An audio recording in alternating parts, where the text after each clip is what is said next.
Hi friends, ഞങ്ങളുടെ ഇവിടെ ഇപ്പോൾ NH66 ബൈപ്പാസ് ഞങ്ങളുടെ അവിടെ വരുന്നുണ്ട്. അപ്പോൾ ഞങ്ങൾ ഇതും വരുന്ന ഞങ്ങൾക്ക് ഭയങ്കര സന്തോഷമുണ്ട് കേട്ടോ.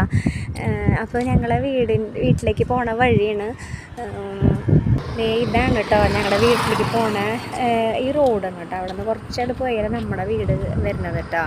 പിന്നെ ഞങ്ങളുടെ അവിടെ ഒരു പാടമുണ്ട്. പാടത്ത് ഒരു ചെറിയൊരു ക്ഷേത്രമുണ്ട്. ദേവീക്ഷേത്രമാണ്, രുദ്രമാല ഭഗവതി എന്നാണ് അറിയണത്. അവിടെ വയലിയിലെ ഒരു ആഘോഷമൊക്കെ ആയിട്ട് നമ്മൾ നടത്താറൊക്കെ ഉണ്ട് കേട്ടോ. അപ്പം നമ്മളിന്നേ വൈകിട്ടൊന്ന് നടക്കാനായിട്ട് വന്നതാണ്. അപ്പോൾ എന്താ പറയുക, ഇങ്ങനൊരു റോഡ് ഞങ്ങളുടെ അതിലേ വരുമ്പോൾ തന്നെ ഞങ്ങൾക്ക് ഭയങ്കര സന്തോഷമാണ്. പണ്ട് തെങ്ങിൻ്റെ വളപ്പുകളാണ് ഈ കാണുന്നതൊക്കെ കേട്ടോ. അത് ഇപ്പം ഇങ്ങനൊരു നല്ലൊരു ഇതായി കിട്ടിയല്ലോ. ഞങ്ങളുടെ അവിടെ തന്നെ ഇങ്ങനെ ഒരു നല്ലൊരു ഇത് എന്താ പറയുക, നമ്മൾ പുറത്തൊക്കെ പോകുമ്പോഴാണ് ഇതുപോലെ കണ്ടിരുന്നത്. അപ്പോൾ ഇപ്പം നമ്മുടെ അതിലേക്കൂടെ തന്നെ ഇങ്ങനെ റോഡ് വന്നപ്പോൾ നമുക്ക് ഒരുപാട് സന്തോഷമുണ്ട്. നല്ല രസമാണ്. നടക്കാനൊക്കെ ഒരുപാട് പേര് വരാറുണ്ട് കേട്ടോ.